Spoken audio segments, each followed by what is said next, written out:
You're listening to Point of View, your listener-supported source for truth. We'll be joined just in a minute by Representative Michele Bachmann, and if you'd like to join our conversation, 1-800-351-1212.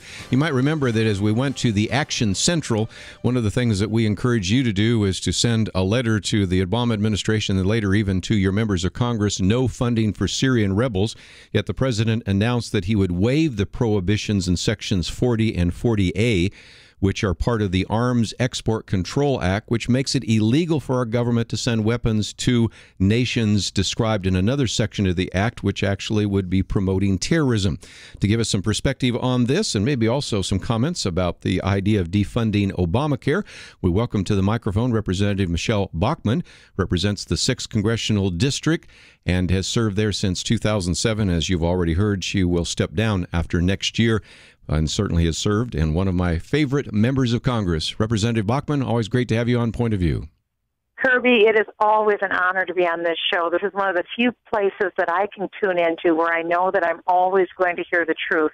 So thank you for standing tall on these issues that people need to hear about. One of the things we encouraged people to do a while back was based upon my previous interview with you, saying that we should not fund the Syrian rebels. And I know a large number of our listeners did contact the White House and even their members of Congress, but it looks like the president's going to go ahead anyway. Tell us more.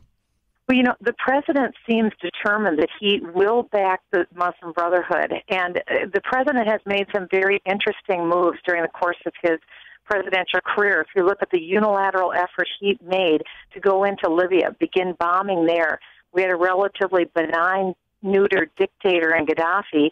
He fell, and now we have Muslim Brotherhood, Al-Qaeda, Al-Nusra Front. In other words, we have terrorists that are effectively running Libya. The same can be said true for Tunisia. The Muslim Brotherhood did run Egypt, but the people kicked them out, and they have a more secular government in now. But now the president is determined to put, whether it's Al-Qaeda, the Muslim Brotherhood, Al-Nusra Front, various strains of terrorism, the president is determined that the United States will not only help them get into a position of power, but fund them along the way. Now, this isn't just a ranting of a right-wing extremist. This is an action based on the president. I'm extremely grateful that you brought this up because consider when this happened. This was on Monday. The story on Monday was the shooter who had taken 12 innocent people's lives, as well as his own. That'd be 13 lives. And under the cover of that story, that's the day that the president chose to waive the prohibition on the United States to give arms and fund terrorists. Well, of course we would prohibit that. Why would we want to arm the people that we're sending our innocent young men and women soldiers to kill? We're trying to kill these people. I just got back from the Middle East. I met with various heads of the Middle East, and they looked at me from across the table and they said, would you explain to me why the United States today supports terrorists? And now imagine what this is like. I'm a member of Congress, yes, sitting across the table from heads of state, and they're saying to me, why are you, the United States, on the side of terrorists? Why are you funding them? Why are you training them? Why are you arming them? I agree with them. This administration has now crossed the other line. And I will tell you, Kirby, today I have more people talking to me about impeachment than ever before. Well, because yes. one thing the President of the United States cannot do is arm and train and fund our enemies. That, to me, is a treasonous action. I just had a call a few minutes ago from someone from Rhode Island just wondering, well, what can or what should Congress do? And I said, well, I've seen more and more people talking about impeachment ever before, but it does seem to me that a lot of people watched a pattern. That is, the president does something that is wrong, something that, frankly, in many cases is illegal, and Congress doesn't do anything. So I guess the question we have is, what can Congress do, and what are you prepared to do if indeed this goes forward, as it looks like it will? Well, the President of the United States could certainly be defunded in different areas, and I think that's one thing that the House of Representatives should do is defund some of these areas where the President has made, in my mind, unconstitutional actions. But the House can't do that alone, unfortunately. The Senate has to agree, and the President has to sign off. We aren't getting any cooperation from the Senate or from the President, and that's why people are frustrated. The most extraordinary measure that the Congress can take is impeachment. I don't like to go down that road. We haven't gone down the road very often. It's something absolutely extraordinary. And I think it's harmful to the country and really to the credibility of the United States when we go through that. But in the country of Egypt, for example, the people had no impeachment process. So what could the people do? They took to the streets. And something over 30 million people, the largest mass human demonstration in the history of the world, they took to the streets because they wanted to get rid of the cruelties of the violent Muslim Brotherhood, a terrorist organization, and they got rid of them. In our country, we do have a process. It's called impeachment. And again, it's something that we don't take lightly.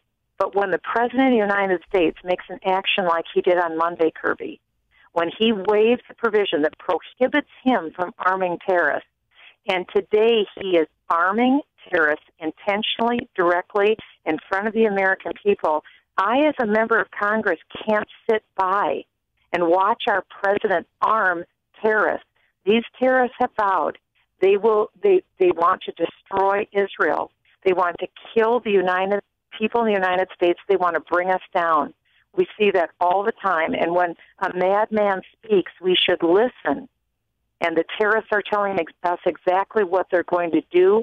We need to take them seriously. And when our president starts arming them, then I think it's time to have a very strong talk with the American people. What do you want to do about it? And I would like to hear from your listeners. I'd like to know what they would like to have us do about it. And I really encourage your listeners. You've got a very well-educated audience, an audience that loves this country. And I encourage your listeners, Kirby, to call their member of Congress, call their senators, and have a conversation about what they think about our president, who's not thinking about this, who actually did it, who signed the sheet of paper on Monday.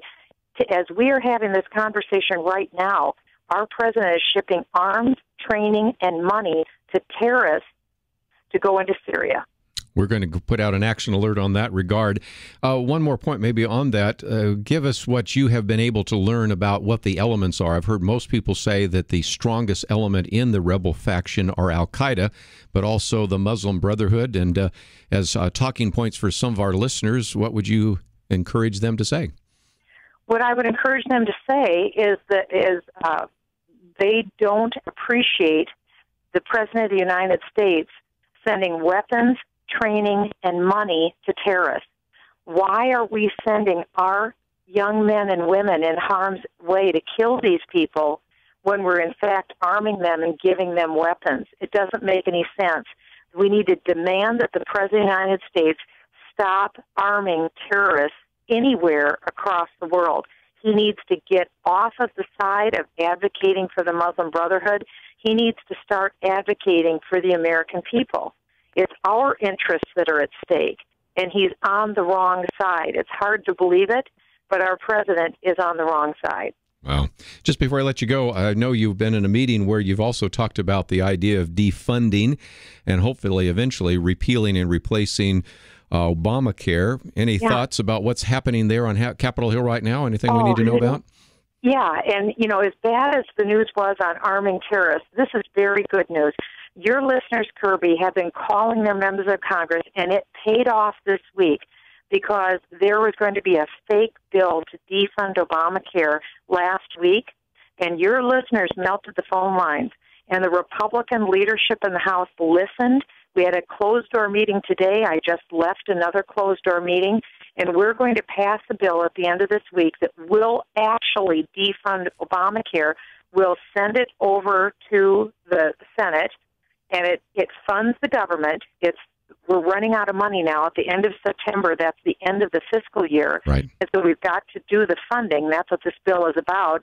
But at the same time, we're saying, look, if we're going to fund government, we're going to defund Obamacare. So the Republican leadership listened to the American people. We're going to have a good bill. I'm going to vote for that bill. So this is all positive. And then we're also looking at the debt ceiling. We're running out of money with the borrowing.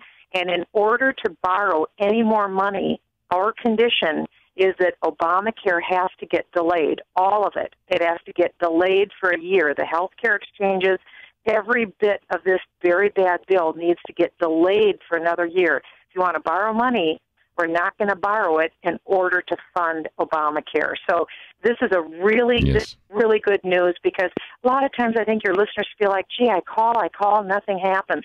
Something happened. It really paid off. So thank you for making the calls. And that's why I think people need to get a little bit riled up about what the president did this week on arming terrorists. And I think you need to let your member of Congress know. You need to let senators know that you're not okay with spending your tax dollar and the treasure and fortune of the lives of innocent Americans training and arming terrorists. Representative Michele Bachmann, I know you got to go, and we do as well. Thank you so very much for joining us. Look forward to the next opportunity. Always a privilege. Thanks again. We'll take a break, and when we come back, we'll take some of your phone calls. 1-800-351-1212. You have your marching orders. We'll get you some action alerts and encourage you to take some stands on these issues. And you saw phone calls make a difference. Emails make a difference. So let's go out there and make a difference.